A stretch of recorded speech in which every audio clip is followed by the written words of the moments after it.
Hello বন্ধুরা। তো আমরা সকাল সকাল পৌঁছে গেছি বর্ধমান স্টেশনে, কারণ আজকে আমরা যাচ্ছি শান্তিনিকেতন বোলপুরের সোনাঝুরি হাটে। আর শান্তিনিকেতন বোলপুর যাওয়ার জন্য বর্ধমান স্টেশনে তো আসতেই হবে। এখন যেখানেই যাচ্ছি সব জায়গাতেই মিটিং মিছিল চলছে, তাই বর্ধমান স্টেশনে এসেও দেখি অনেক বড় র্যালি বেরিয়েছে। আর ঠিক বর্ধমান স্টেশনে 2 কিংবা 3 নম্বর প্ল্যাটফর্মে শান্তিনিকেতন বোলপুরের ট্রেনটি আসে। এছাড়া অন্য কোনো প্ল্যাটফর্মে শান্তিনিকেতনে যাওয়ার ট্রেনটা খুব একটা দেয় না। এই যে এখন আমাদের ট্রেন চলে এসছে, আর ট্রেনটা ছিল খুবই ফাঁকা, ভিড় বলতে গেলে ছিলই না। তো ট্রেন অ্যাভেলেবেল থাকে, ওই জন্য খুব একটা ভিড় থাকে না। আর এই হচ্ছে শান্তিনিকেতন স্টেশন। আর আমার মা আর মামি তো খুবই এক্সাইটেড। আর তোমরা শান্তিনিকেতন স্টেশনে এলে বুঝতেই পারবে যে তোমরা শান্তিনিকেতনে পৌঁছে গেছো, কারণ চারিদিকে এত সুন্দর সুন্দর ছবি আঁকা রয়েছে প্রতিটি দেওয়ালে।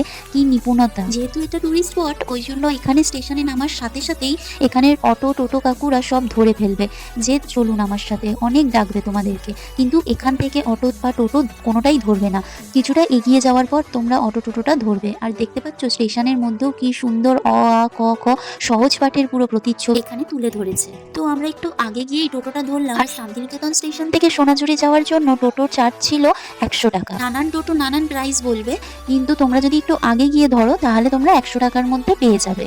নয়তো কেউ কেউ বলবে 130 টাকা, কেউ কেউ বলবে 140 টাকা। আর টোটোতে উঠলেই এরকম একটা চার্ট ধরিয়ে দেবে, কারণ যেহেতু এটা টুরিস্ট স্পট, তো ওই জন্য এদের কাছে একটা চার্ট বানিয়েই রেখেছে কোথায় কোথায় নিয়ে যাবে। এটা একটা প্যাকেজ, পুরো 500-600 টাকায় এই পুরো প্যাকেজটা চলে আসে। দেখতে পাচ্ছ নিচে 650 টাকা লেখা আছে। তো বার্গেনিং করলে 500 থেকে 600 টাকাতেও ওরা ঘুরিয়ে দেবে। আর সেটার জন্য তোমাদেরকে সকাল 8টায় বেরোতে হবে, তাহলেই তোমরা সন্ধ্যে 5টা-6টার মধ্যে সব জায়গা ঘুরে কমপ্লিট করতে পারবে। তাহলে এই ভিডিওতে আমি তোমাদের দেখালাম কি করে সোনাঝুরি পৌঁছবে আর পুরো শান্তিনিকেতন ঘুরবে কিভাবে। বাই, দেখা হবে পরের ভিডিওতে।